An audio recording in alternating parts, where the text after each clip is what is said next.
یہ بڑے ہی ایک افسوس کی بات ہے کہ جو مقدمات بنائے گئے تھے ان میں سے مجرمین جن میں مریم نواز یا جو اسحاق ڈار تھے، آصف زرداری تھے یا شوکت ترین تھے یا اس کے علاوہ جن کے میں نام جانتا ہوں یا جن کے نام نہیں بھی جانتا، اور یہاں پر میں بتانا چاہوں کہ میرا مقصد کسی بھی پولیٹیکل سیاسی پارٹی یا کسی شخصیت کو ٹارگٹ کرنا بالکل بھی نہیں ہے، اور چونکہ نیشنل اکاؤنٹیبلٹی بیورو 1999 کے تحت ایک ریسرچ کے طور پر ہم بات کر رہے ہیں، تو ہم نے جو میڈیا یا جو کیسز میں دیکھے ہوئے ہیں، ٹرائل چلے ہیں، تو وہاں پر ان کے مطابق جو مقدمات کی سنائی وغیرہ یا جو بھی ہم نے اب تک کی کیس پروسیڈنگز دیکھی ہیں، ان میں اب تک جب پی ڈی ایم کی حکومت آ چکی ہے، اور جب میں یہ ویڈیو ریکارڈ کر رہا ہوں تو مجھے ابھی پتہ چلا ہے کہ پیٹرول 35 روپے بڑھا دیا گیا ہے، ڈیزل پیٹرولیم پرائسز 35 روپے بڑھائی گئی ہیں۔ تو ہمارے یہاں جو کرپشن ہوئی ہے اس کا ذمہ دار کون ہے؟ اس بات کا ہمیں قومی طور پر، اگر آپ یہ ویڈیو دیکھ رہے ہیں تو میں آپ تک پیغام پہنچانا چاہتا ہوں کہ آپ یہ اپنے آپ سے بھی سوال کریں اور دوسروں سے تک بھی یہ بات پہنچائیں کہ ہمیں بطور قوم ایک کردار ادا کرنا پڑے گا، جس میں جو غریب ایک دہاڑی دار 700-800 روپے کما رہا ہو، اس کو 150 روپے کا وہ آٹا خریدے گا، گھی خریدے گا، اور اس کے علاوہ بجلی کے بل، بچوں کی تعلیم، صحت کے متعلق افورڈ کرنا بہت مشکل ہو پا رہا ہے۔ اس کے پیچھے اسباب صرف اور صرف کرپشن ہے اور مس مینجمنٹ، دیگر ذرائع بھی ہیں، دیگر وجوہات بھی ہیں، جس میں جوڈیشری کی انصاف، مطلب ہمارے عدالتی نظام میں انصاف کی کمی پیشی کی وجہ سے بھی یہ اتنے لمبے ہو رہے ہیں، یا پھر ظلم و زیادتی بڑھ رہی ہے، انصاف کے تقاضوں کا پورا نہ ہونا، اور اس کے علاوہ ملٹری، مطلب جو فوجی ہیں ان کی بیجا مداخلت اور ان کے غلط اختیارات کا استعمال کرنا، جن میں intelligence bureau, MI military intelligence یا ISI کے غلط اختیارات کے استعمال کی وجہ سے بھی لوگوں کو آج یہ تکالیف کا سامنا کرنا پڑ رہا ہے۔ سیاستدانوں کا قوانین میں غیر قانونی ایک تبدیلی کرنا، جس کی وجہ سے جیسے نیب جیسے ادارے کے اختیارات واپس کرنا، ختم کر دینا اور مقدمات ختم کر دینا، جن کو ہم کہہ سکتے ہیں کہ NRO۔ اور یہاں پر میں آپ کو بتاتا چلوں کہ میں قطعی طور پر بھی عمران خان کی حمایت نہیں کرنا چاہتا یا عمران خان کی حمایت نہیں کر رہا، میں صرف اور صرف ظلم کے متعلق بات کرنا چاہتا ہوں جو ہمارے سیاستدانوں، مطلب لیجسلیشن، ایگزیکیوٹیو اتھارٹی اور اس کے علاوہ جوڈیشری نے کیا ہے۔ بہرحال آگے بڑھتے ہیں اور سب سیکشن بی کو ریڈ کرنے کی کوشش کرتے ہیں کہ if the property order to be frozen under subsection 1 یا A is a debt or other movable property, the freezing may be made by seizure or by appointment of receiver or by prohibiting the delivery of such property to accused or anyone on his behalf, or by all or any of such or other methods as the court or the direct chairman NAB as the case may deem fit۔ کہ اگر خرد برد کی گئی ہو اثاثہ جات میں، قومی خزانے میں، یا پھر جو جس اثاثے کی ملکیت کی ضبطگی ہونا ہے وہ کوئی قرضے کی رقم ہے تو یا پراپرٹی ہے، تو اس صورت میں سب سیکشن A کے تحت جو طریقہ کار بتایا گیا اس کو سیز کیا جائے گا، یا پھر اپوائنٹمنٹ ہوگی ریسیور کی، یا منتقلی ختم ہو جائے گی، یا پھر جو احتساب عدالت یا چیئرمین نیب طریقہ کار یا تعین کریں اسی کے تحت پھر ضبطگی ہوگی، فریز ہوگی۔ Sub section C if the property order to be frozen is a movable property، کہ جو اموویبل پراپرٹی ہوگی تو اس کے لیے کلیکٹر یا احتساب عدالت کی جانب سے ریونیو کا کوئی ملازم اپوائنٹ کیا جائے گا، یا جو زمین ہوگی تو اس کی دیکھ بھال کے لیے یا اس سے ریکوری کے لیے یا اس کو حوالگی لینے کے لیے ریونیو کو باقاعدہ ایک ڈائریکشن دی جائے گی احتساب عدالت کی جانب سے یا چیئرمین نیب کی جانب سے کہ اس کو حوالے کیا جائے، حوالگی لے لی جائے، قبضہ لیا جائے، ضبط کیا جائے، یا پھر ریسیور اپوائنٹ ہوگا یا اس کی منتقلی منع کی جائے گی، یا جو طریقہ کار چیئرمین نیب یا اس کے علاوہ احتساب عدالت تعین کرے۔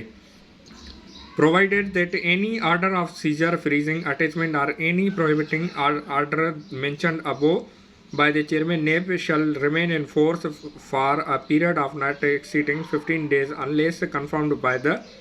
accountability court, while where the reference under this order shall be sent by the chairman NAB. کہ احتساب عدالت کی جانب سے کنفرم کیا جائے گا، جو چیئرمین نیب کی جانب سے ایک آرڈر ہوگا تو وہ 15 دن کے اندر احتساب عدالت کنفرم کرے گی، یا اگر احتساب عدالت اس کی منظوری نہیں دیتی اثاثہ جات کی حوالہ ضبطگی کا تو اس صورت میں آرڈر ختم ہو جائے گا اور یہ 15 دن کے اندر کر دیا جائے گا. Provided further that notwithstanding anything to the contrary contained in therein, the order of Chairman NAB or the court shall be effective from the time of passing thereof, or proclamation whereof a newspaper widely circulated and dispatched at the last known address of the accused, either by registered post AD. مطلب یہاں پر طریقہ کار بتایا گیا ہے کہ اگر ضبطگی کا order ہوتا ہے، حکم ہو جاتا ہے، تو اس صورت میں چیئرمین نیب یا احتساب عدالت یہ باقاعدہ ایک اشتہار کے ذریعے جو کہ اکیوزڈ ملزم کی ایڈریس ہے وہاں پر پہنچا دیا جائے گا، چاہے اس کے لیے متعدد ذرائع استعمال کرنے پڑیں، جس میں الیکٹرانک پرنٹ میڈیا یا کوریئر سروس یا جو بھی ذرائع ان کے تحت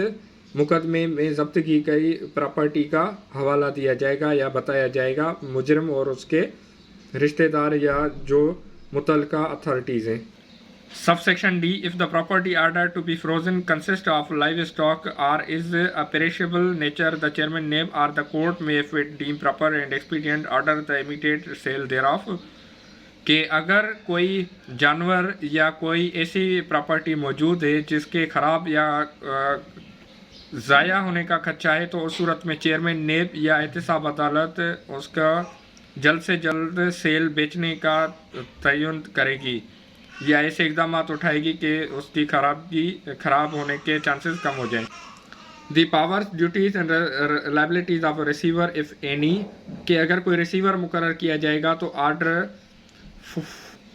40 کے تحت جو طریقہ کار دیا گیا ہے CPC میں اسی کے تحت اطلاق ہوگا ریسیور کے اختیارات کا. The order of freezing mentioned in subsection A to E shall remain operative until the final disposal of the case by the court. کہ جب تک عدالت کا فیصلہ نہیں آ جاتا تب تک اثاثہ جات ضبط رہیں گے، چاہے اس صورت میں سزا ہو یا پھر بریت ہو، تو جس میں عدالت کی جانب سے حکم جاری کیا جائے گا یا چیئرمین نیب کو اپیل کر دی جائے گی جس میں متعلقہ بتائی جائیں گی پراپرٹی کی تفصیلات. تو یہ سارا آپ نے دیکھ لیا سیکشن اس طرح سے ہی ہوگا. تو ملتے ہیں آنے والی اگلی ویڈیو میں، تب تک اپنا اور اپنے پیاروں کا بہت سارا خیال رکھیں. پاکستان زندہ باد.